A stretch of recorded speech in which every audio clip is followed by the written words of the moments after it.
മാധ്യമ പ്രവർത്തനത്തിൻ്റെ പേരിൽ ഒരാൾ വന്ന് യൂട്യൂബിൽ ഒരു വീഡിയോ ചെയ്തിട്ട് പറയുന്നു, വിഴിഞ്ഞത്തിൻ്റെ പേരിൽ, ട്രിവാൻഡ്രം പോർട്ട് അറ്റ് വിഴിഞ്ഞത്തിൻ്റെ പേരിൽ ഈ തിരുവനന്തപുരം ജില്ലയിലെ MLA-മാരൊക്കെ എന്ത് ചെയ്തുകൊണ്ടിരിക്കുന്നു.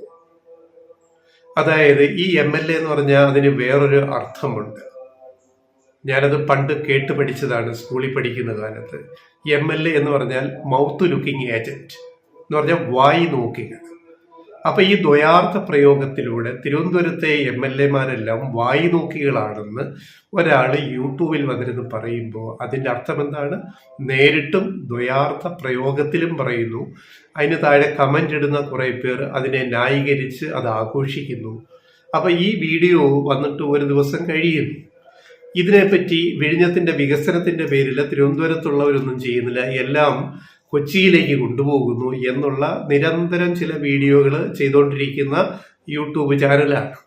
അതിലെ പ്രധാന ഫോക്കസ് എന്ന് പറയുന്നത് ഇടതുപക്ഷ വിരുദ്ധ ഒരു സന്ദേശം നൽകുക, പിണറായി സർക്കാരിനെ എപ്പോഴും ഒരു ചാൻസ് കിട്ടിയ ആക്രമിക്കുക, അതിലെ തന്നെ കൊച്ചിക്കാരനായ കളമശ്ശേരി MLA ആയ വ്യവസായ മന്ത്രി P. രാജീവിനെ കടന്ന് ആക്രമിക്കുക. ഇത് നിരന്തരം ചെയ്തുകൊണ്ടിരിക്കുന്ന ഒരു കാര്യമാണ്. വിഴിഞ്ഞം, നമ്മൾ എപ്പോഴും പറയുന്ന ഒരു നിലപാട്, വിഴിഞ്ഞം അറ്റ് ട്രിവാൻഡ്രം പോർട്ട്, അല്ലെ ട്രിവാൻഡ്രം പോർട്ട് അറ്റ് വിഴിഞ്ഞം എന്ന് പറഞ്ഞാൽ അത് തിരുവനന്തപുരത്തിന്റെ മാത്രമല്ല, കേരളത്തിന്റെ മാത്രമല്ല, ഈ രാജ്യത്തിന്റെ മുഴുവനാണ്, ഏറ്റവും കൂടുതൽ സാധ്യതയുള്ള ഒരു തുറമുഖമാണ് എന്ന് പറയുമ്പോൾ അവിടെ വന്നിരുന്നിട്ട് വീഡിയോയിൽ ഇങ്ങനെ വളരെ പക്ഷപാതപരമായിട്ട് P. രാജീവ് എന്ന് പറയുന്ന മന്ത്രിയെ ആക്രമിക്കുക, പിണറായി സർക്കാരിനെതിരെ എന്ത് പറയാൻ പറ്റുമോ അത് മുഴുവൻ പറയുക, അവസാനം വല്ലപ്പോഴും കേന്ദ്ര സർക്കാരിനെ ഒന്ന് തൊട്ടു തലോടി ഒന്ന് വിമർശിച്ചു ഒന്ന് വരുത്തി വീഡിയോ ചെയ്യുക. ഇതിനൊക്കെ അർത്ഥം എന്താണ്? ഇത് തുടങ്ങിയിട്ട് കുറെ നാളായി. നമ്മൾ ഇതിനു മുമ്പ് ചെയ്ത വീഡിയോയിൽ ഇത്തരം യൂട്യൂബിലെയും ഓൺലൈൻ മീഡിയയിലെയും ഡിജിറ്റൽ മീഡിയയിലെയും ഇത്തരം കുൽസിത നീക്കത്തിനെതിരെ, ഇതിനകത്ത് രാഷ്ട്രീയമാണ്, വികസനമല്ല ഉദ്ദേശം. എവിടെ എങ്ങനെ പണി കൊടുക്കാവുന്ന രാഷ്ട്രീയമായിട്ട് ചിന്തിച്ചിട്ട് ചെയ്യുന്ന വീഡിയോകളാണ്. നിഷ്പക്ഷമാവണമെന്നൊന്നും നമ്മൾ പറയുന്നില്ല, പക്ഷം ഒക്കെ പിടിക്കാം. പക്ഷേ പക്ഷം പിടിക്കുമ്പോൾ അതിനകത്ത് ഒരു ന്യായവും യുക്തിയും, അതിനകത്തൊരു മാന്യതയൊക്കെ വേണം. തിരുവനന്തപുരത്തെ MLA-മാരെ മുഴുവൻ 14 മണ്ഡലങ്ങളാണ്, അസംബ്ലി മണ്ഡലങ്ങളാണ് തിരുവനന്തപുരം ജില്ലയിലുള്ളത്. ഈ MLA-മാരെ മുഴുവൻ വായി നോക്കികളിൽ, മൗത്ത് ലുക്കിംഗ് ഏജൻസ് എന്ന് വിളിക്കാൻ ഒരു യൂട്യൂബർക്ക് ധൈര്യം വരുന്നത് എവിടുന്നാണ്? അതിനെ ആഘോഷിക്കുന്ന കുറെ ആൾക്കാർ. ഒരു കാര്യം നമ്മൾ തുറന്നു പറയാം, എന്താണ്, ഒരു മടിയുമില്ല ലെഫ്റ്റ് റൈറ്റ് വോയിസിന് പറയാൻ. അതായത് P. രാജീവ് പിണറായി സർക്കാരിലെ, രണ്ടാം പിണറായി സർക്കാരിലെ ഒരു മികച്ച മന്ത്രിയാണ് അദ്ദേഹം.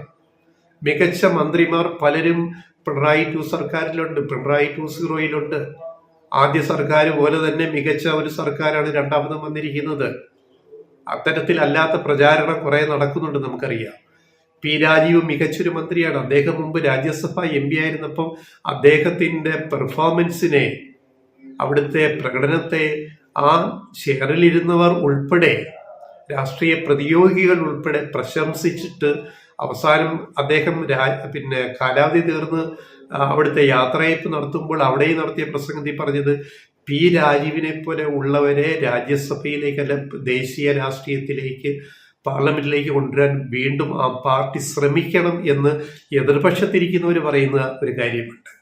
അത്രമാത്രം ഗൗരവമുള്ള ഗഹനമായ വിഷയങ്ങൾ P. രാജീവ് രാജ്യസഭ MP ആയിരിക്കുമ്പം രാജ്യസഭയിൽ ഉന്നയിച്ചിട്ടുണ്ട്, പരിഹാരങ്ങൾ കണ്ടിട്ടുണ്ട്. അങ്ങനെയുള്ള ഒരു കഴിവ് തെളിയിച്ച ഒരാളിനെയാണ്, യുവ നേതാവിനെയാണ് വ്യവസായ മന്ത്രിയായിട്ട് രണ്ടാം പിണറായി സർക്കാർ നിയോഗിച്ചത്. അദ്ദേഹത്തിന്റെ പെർഫോമൻസ് ലെവൽ എത്രയോ ഉയർന്ന നിലയിലേക്ക് പോയിരിക്കുന്നു. കേരളം കഴിഞ്ഞ ഈ രണ്ടാം ഗവൺമെന്റ് വന്നതിന് ശേഷവും വ്യവസായ രംഗത്ത് എപ്പോഴും നമ്മുടെ പല പഠനങ്ങളിലും, സർവേകളിലും, റിപ്പോർട്ടുകളിലും, ഈവൻ നീതി ആയോഗിന്റെ വരെ റിപ്പോർട്ടിൽ കേരളത്തിന്റെ വ്യവസായ സൗഹൃദ അന്തരീക്ഷം എത്രയോ മാറി പുരോഗമിച്ചു എന്ന് പറയുന്നതൊക്കെ നമ്മൾ കാണുന്നില്ലേ? ഇപ്പോഴും ഓരോ കാര്യങ്ങൾ പുതിയത് വന്നുകൊണ്ടിരിക്കുന്നു. പിന്നെ ഒരു കാര്യം, വിഴിഞ്ഞം അന്താരാഷ്ട്ര തുറമുഖം, ട്രിവാൻഡ്രം പോർട്ട് യാഥാർത്ഥ്യമായത് ആരുടെ ഗുണം കൊണ്ടാണ്? ഈ പിണറായി സർക്കാരിന്റെ ഗുണം കൊണ്ടല്ലേ? LDF സർക്കാരിന്റെ ഗുണം കൊണ്ടല്ലേ? എന്താ സംശയം?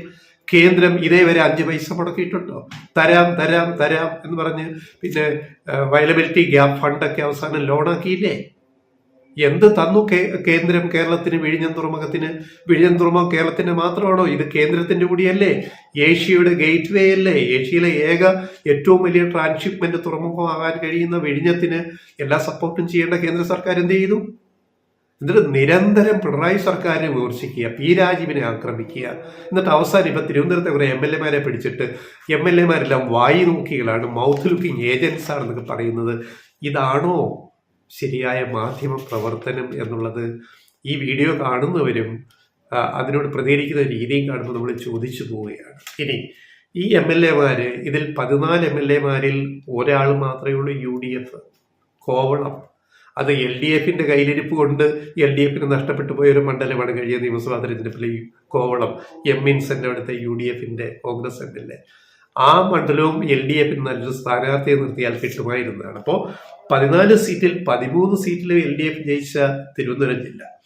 അതിൽ 10 സീറ്റിൽ CPM-ന്റെ നോമിനികൾ, സ്ഥാനാർത്ഥികൾ ജയിച്ചു. 2 സീറ്റിൽ CPI. അതേപോലെ ഒരു സീറ്റിൽ ആന്റണി രാജു മന്ത്രി 2.5 വർഷം മന്ത്രിയായിട്ടിരുന്ന ജനാധിപത്യ കേരള കോൺഗ്രസ് തിരുവനന്തപുരം നഗര മണ്ഡലത്തിൽ ആന്റണി രാജു ജയിച്ചു. അപ്പോൾ 14 സീറ്റിൽ 13-ലും LDF ജയിച്ചു, 10-ൽ CPM, 2-ൽ CPI, 1-ൽ ജനാധിപത്യ കേരള കോൺഗ്രസ്. പിന്നെ കോവളം മാത്രം UDF കോൺഗ്രസ് ജയിച്ചു. 2 മന്ത്രിമാരുമുണ്ട്. CPM-ന്റെ നേമം MLA ശിവൻകുട്ടി മന്ത്രി, പി ശിവൻകുട്ടി. അതുപോലെ നെടുമങ്ങാട്ടൊന്ന് ജയിച്ച GRL CPI-യുടെ മന്ത്രി. 2 മന്ത്രിമാരുണ്ട്. അവരെ കൂടി ഉൾപ്പെടുത്തിയിട്ടാണ് ഈ വീഡിയോയിൽ ചോദിക്കുന്നത്. എല്ലാം വായി നോക്കികളാണല്ലോ എന്ന് പറയുന്നത്. അപ്പോൾ 2 മന്ത്രിമാര്, പിന്നെ ഇത്രയും.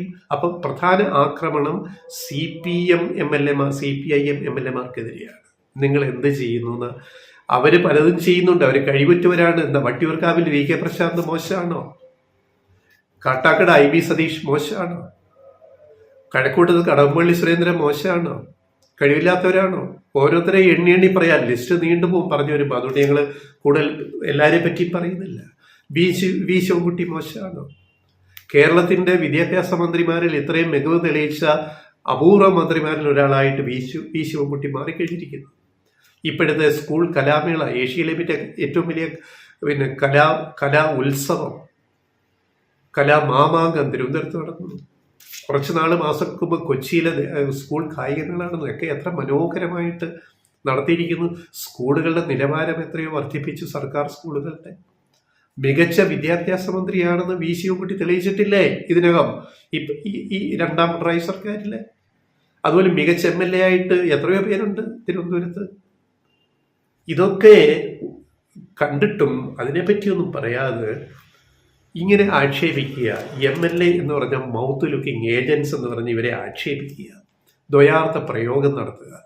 ഇപ്പൊ ദ്വയാർത്ഥ പ്രയോഗം നടത്തിയതിന് പിന്നെ ബോബി ചെമ്മണ്ണൂർ ജയിലിൽ പോയി 5 ദിവസം കിടന്നില്ല. 6-ാം ദിവസമല്ലേ പുറത്തിറങ്ങിയത്? 6-ാം ദിവസമല്ല 7-ാം ദിവസമാണ് പുറത്തിറങ്ങി. 6-ാം ദിവസം ഒരു നാടകം കളിച്ചു റിമാൻഡ് തടവുകാരുടെ പേരിൽ. കോടതി പറഞ്ഞ് ഇറങ്ങിപ്പോക്കും, അല്ലെ അടുത്ത പണി ഇപ്പം കിട്ടും, ജാമ്യം റദ്ദാക്കാൻ ഞങ്ങൾക്ക് അറിയാമെന്ന് പറഞ്ഞപ്പോൾ അവിടുന്ന് പെട്ടെന്ന് ചടപടാന്ന് ഇറങ്ങിപ്പോയ പോലെ ദ്വയാർത്ഥ പ്രയോഗം യൂട്യൂബിൽ, ഓൺലൈൻ മീഡിയയിൽ, ഡിജിറ്റൽ മീഡിയയിൽ വന്നിരുന്നത് ചെയ്തിട്ട് അതിനെ ആഘോഷിക്കുന്ന ബോച്ചയുടെ അനുയായികളെ പോലെ കുറെ അനുയായികൾ ആഘോഷിക്കുന്നവര്, ഇതൊക്കെ നല്ല പ്രവണതയാണോ എന്ന് തിരുവനന്തപുരത്തെ ജനങ്ങൾ ജയിപ്പിച്ച ഈ 14 MLA-മാരിൽ 13 കൂട്ടിക്കോ LDF, 1 UDF, ഈ 14 MLA-മാരും വായി നോക്കികളാണ്. അപ്പൊ ഇവരെ ജയിച്ച ജനങ്ങൾ വെറും വെട്ടികളാണ്. എന്താ നിങ്ങളൊക്കെ ഉദ്ദേശിക്കുന്ന മാധ്യമ പ്രവർത്തനം എന്ന് പറഞ്ഞിട്ട്?